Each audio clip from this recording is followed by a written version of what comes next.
তো সবার প্রথমে আমরা মশলা করার জন্য নিচ্ছি এখানে 8টা কাঁচা লঙ্কা। 8টা কাঁচা লঙ্কা নেওয়ার পর আমি এখানে নিচ্ছি 10 গ্রাম আদা নেওয়ার পর আমি এতে নিচ্ছি জিরে। আমি এখানে হাফ চামচ জিরে নিচ্ছি, গোটা জিরে। এটা মশলা করার জন্য নিচ্ছি। হাফ চামচ জিরে নিয়ে আমি এর ভিতরে সামান্য পরিমাণ জল দিয়ে এটা এবার আমরা মশলা করে নেব। চলুন এবার তাহলে আমরা এটা মশলা করে ফিরে আসছি। দেখুন আমাদের মশলা করা হয়ে গেছে, মশলা একদম রেডি। তো এবার আমরা পরবর্তী স্টেপের দিকে এগাবো। তো সবার প্রথমে একটা পাত্র নিয়ে নিচ্ছি। পাত্র নিয়ে নেওয়ার পর আমি এতে নিয়ে নিচ্ছি 1.5 চামচ নুন। পরিমাণ মতন আমি এখানে নুন নিচ্ছি। 1.5 চামচ নুন নেওয়ার পর আমি এতে দিয়ে দিচ্ছি 1 চামচ চিলি ফ্লেক্স। এটা শুকনো লঙ্কা গুঁড়ো করে আমি এতে দিয়ে দিচ্ছি। 1 চামচ চিলি ফ্লেক্স দেওয়ার পর আমি এতে দিয়ে দিচ্ছি 1 চামচ কাশ্মীরি শুকনো গুঁড়ো লঙ্কা। তারপর নিচ্ছি 1 চামচ গোটা গরম মশলা, এতে দারচিনি, লবঙ্গ, এলাচ আছে। তারপর নিয়ে নিচ্ছি হাফ চামচ জিরে। এবার আমি এই সমস্ত উপকরণ এবার ভালো করে আমি মিশিয়ে নিচ্ছি। এই উপকরণগুলো মিশিয়ে নেওয়ার পর আমি এতে দিয়ে দিচ্ছি হাফ চামচ হলুদ দেওয়ার পর আবার আমি এই সমস্ত উপকরণ ভালো করে এটা আমরা মিশিয়ে নেব। মিশিয়ে নেওয়ার পর এবার আমি এতে দিয়ে দিচ্ছি 1 বাটি কর্নফ্লাওয়ার।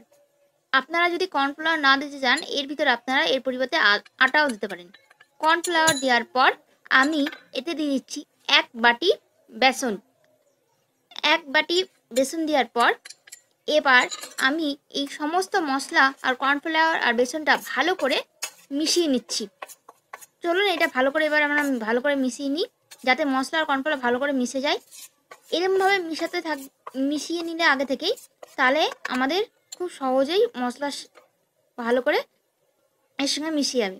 তারপর এতে দিয়ে দেবো আগে থেকে মশলা করাটা। এতে কাঁচা লঙ্কা, জিরে আর আদা আছে। এখানে 4 চামচ আমি মশলা নিচ্ছি। 4 চামচ মশলা নিয়ে আমি সম্পূর্ণটা ভালো করে মিশিয়ে নিচ্ছি। এটা ভালো করে 1 মিনিট ধরে মিশিয়ে নেওয়ার পর আমি যে মশলার বাটিতে মশলা করেছি ওতে হাফ কাপ জল দিচ্ছি। হাফ কাপ জল দিয়ে এই জলটা এর ভিতরে দিয়ে এবার এইটাকে আমি 1 মিনিট ধরে ভালো করে মিশিয়ে নিচ্ছি। সমস্ত উপকরণ ভালো করে মিশিয়ে নেওয়ার পর আমি এতে দিয়ে দিচ্ছি 250 গ্রাম বাঁধাকপি। এই বাঁধাকপিটা আমি আগে ছোটো ছোটো করে টুকরো করে কেটে এটা জলে ধুয়ে নিয়েছি। দিয়ে দেওয়ার পর এবার এমন সমস্ত উপকরণ আমরা 2 মিনিট ধরে ভালো করে মিশিয়ে নেব। চলুন 2 মিনিট হয়ে গেছে। এবার এটা একটি আলাদা সাইডে রেখে দিচ্ছি। তারপর আমরা কড়াই বসিয়ে কড়াইয়ে তেল দিয়ে দিচ্ছি। তেল দেওয়ার পর আমরা 1 মিনিট অবধি অপেক্ষা করবো যতক্ষণ না তেলটা গরম হচ্ছে। তেল যখনই গরম হয়ে আসবে এই তেলটাকে কড়াই চারিদিকে ছড়িয়ে দিচ্ছি। তেলটা কড়াই চারিদিকে ছড়িয়ে দেওয়ার পর আমরা গ্যাসটা কমিয়ে এতে দিয়ে দিচ্ছি বাঁধাকপি। আপনারা যেরকম সাইজে চান সেই রকম সাইজেই বাঁধাকপিটা দিতে পারেন। গোল করলে গোল, চ্যাপ্টা করলে চ্যাপ্টা। আমি এখানে হালকা চ্যাপ্টা করে ছোটো ছোটো করে দিচ্ছি। গ্যাসটা কমিয়ে আমি এখানে সম্পূর্ণ বাঁধাকপিটা তেলের মধ্যে দিয়ে দিচ্ছি। যত অবধি তেল আছে আমি ততটা বাঁধাকপি দিচ্ছি। আপনারা চাইলে এর থেকে বেশিও দিতে পারেন। এগুলো দেওয়ার পর গ্যাসটা কমিয়েই আমরা এটাকে 1 মিনিট অবধি রান্না করব। দেখুন আমাদের 1 মিনিট হয়ে গেছে। আমাদের একদিকে বাঁধাকপি রান্না হয়ে গেছে। এবার সব কিছু একটা করে উল্টিয়ে দিচ্ছি। এবার অন্যদিকেও আমরা 1 মিনিট ধরে এটা রান্না করব।